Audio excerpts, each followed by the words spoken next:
عارفة لما يكون عندك زميلة سكن رخمة، الرومت دي لا بتغسل مواعين ولا بتدفع إيجار ولا حتى بتعرف تسكت.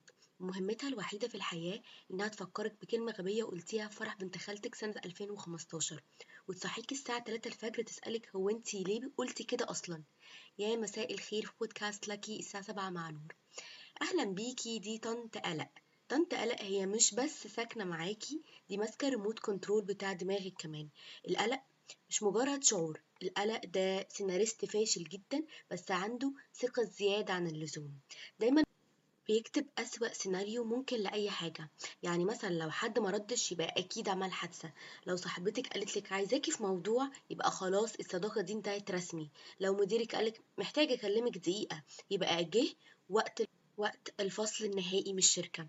ولو قلبك دق شوية زيادة طنط قلق فورا مبروك يا حبيبتي انتي هتموتي دلوقتي. المشكلة ان طنط قلق بتتكلم بثقة غريبة جدا، يعني ولا مرة سمعناها مثلا بتقول ممكن، يعني احتمال بسيط، ما تقلقيش، لا لا، حاجة بسيطة، وهي داخلة تقولك اسمعي مني احنا انتهينا. بس الحقيقة يا لكي ان الزميلة الرخمة دي اصلا كانت بتحاول تحمينا. ليه؟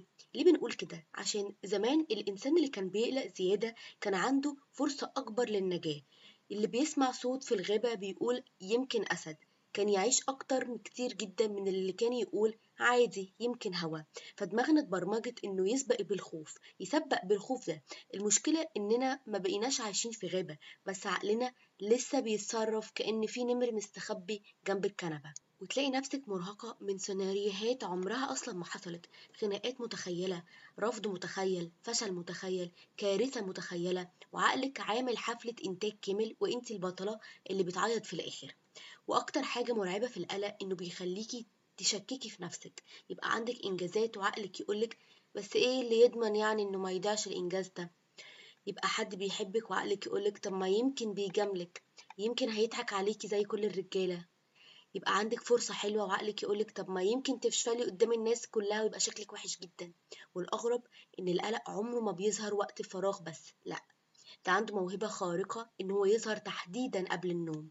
أول ما تحطي راسك على المخدة ويمكن جسمك قال الحمد لله أخيرا هرتاح، تسمعي صوت طنط قلق داخلة تقولك طب تعالي تفتكري كل القرارات حياتك الغلط اللي عملتيها دلوقتي. وفجأة تفتكري موقف من 8 سنين عدى وتقولي يا نهار أبيض أنا إزاي قلت الجملة دي. كأن الناس كلها صحيت من النوم فجأة وقاعدة مركزة معاكي لحد دلوقتي. طيب، بس خليني أقولك الحقيقة، معظم الناس أصلا مشغولين بقلقها، مشغولة بالقلق اللي هي جواها. في ناس القلق عندها بيظهر أو بيطلع في صورة تفكير زيادة، في ناس القلق بتاعها بيطلع في وجع بطن أو صداع أو ضيق تنفس أو هروب من كل حاجة أو عزلة، وفي ناس من كتر ما تعبت من القلق بقت تضحك عليه. وده يمكن أحسن حل أحيانا، إنك تبصي للأفكار دي وتقولي أهلا الفيلم اليومي وصل، الفيلم هيبدأ. عشان تمشي الزميلة دي أو على الأقل تخليها تسكت شوية، محتاجين نعمل كام حاجة. أول حاجة، لما تلاقي عقلك بدأ يألف قصص اتحركي، قومي اغسلي وشك، اعملي أي حركة بجسمك لأن القلق بيعشق الفراغ والسكون. تاني حاجة، اكتبي كل السيناريوهات دي على ورق، لأن الأفكار جوه دماغنا بتبقى مرعبة جدا، بس أول ما تخرج على الورق تكتشفي إن أوقات شبه حبكة مسلسل تركي بايظ. تالت حاجة، اسألي نفسك السؤال ده كم مرة قلقي كان مقتنع إن كارثة هتحصل وما حصلش حاجة.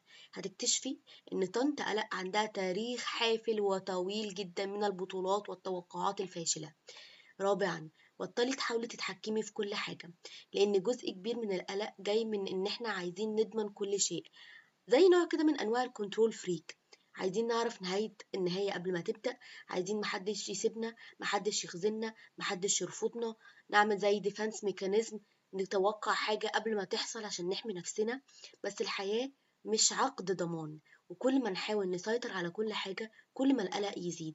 خامسا، كلمي مع نفسك كأنك بتطمني صاحبتك، لأن أوقات إحنا بنقول لنفسنا كلام لو اتقال لحد بنحبه بجد هنعيط. في النهاية انتي صاحبة البيت وانتي اللي معاكي المفتاح. طنط آلاء ممكن تفضل موجودة بس مش لازم هي اللي تسوق المركب ده. ممكن تسمعيها بس مش لازم تصدقي كل كلمة بتقولها، لأن مش كل فكرة في دماغك حقيقة. وأوقات كتير النجاة مش إنك تمنعي الخوف، النجاة إنك تعيشي رغم وجوده.